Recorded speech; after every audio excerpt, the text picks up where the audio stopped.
Thank you for joining this lesson. We're going to look at an application of Boyle's law in calculations.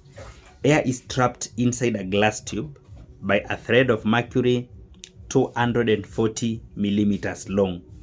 When the tube is held horizontally, the length of the air column is 240 millimeters. So this is a tube which is held horizontally such that the air column is 240 millimeters and there is a mercury thread whose length is 240 millimeters. Then the atmospheric pressure acting here is 750 millimeters of mercury. This should be Hg. Assuming that the atmospheric pressure is 750 millimeters of mercury and the temperature is constant, calculate the length of the air column when the tube is vertical with the open end down. With vertical with open end down. This should be end. Open end down. Therefore, we are told now to assume another case that now the same glass tube is now inverted. The open end is down. Remember, we are going to be having our mercury thread here, and because it's still open, the atmospheric pressure will still be acting up here. So that means we're going to have a new air column because the amount of pressure acting on the column of air is now different. We can call the column X now. But now there is something we're supposed to know. In this case, in the first case here, the pressure that is acting, we can call it pressure 1.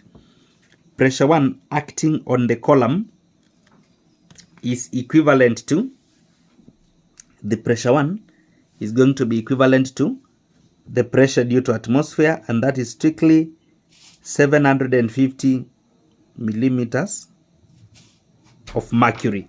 750 millimeters of mercury. The pressure due to atmosphere is strictly the one acting on the air column here. There is air in this point. This is mercury.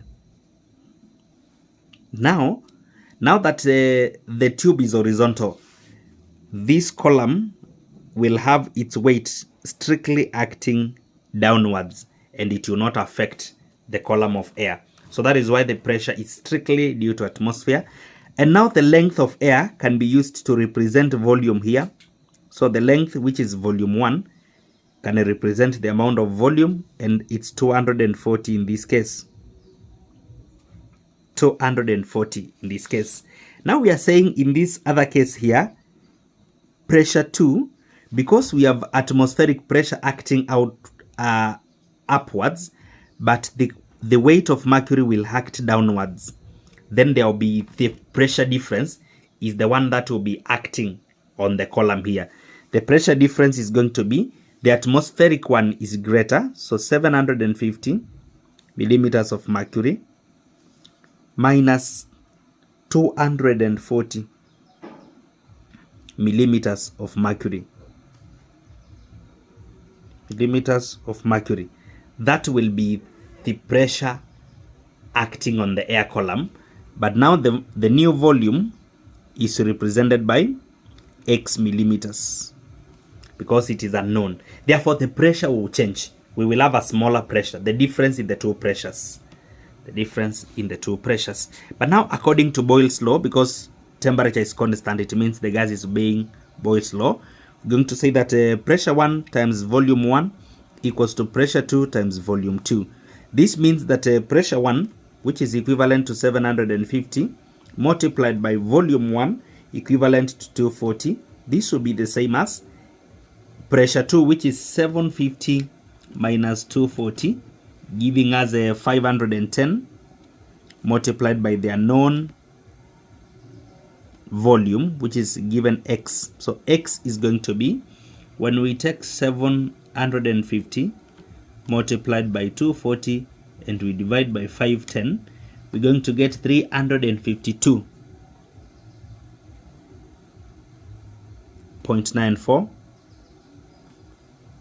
millimeters. That will be the length of the air column. That will be the new length of the air column. So this becomes the correct answer.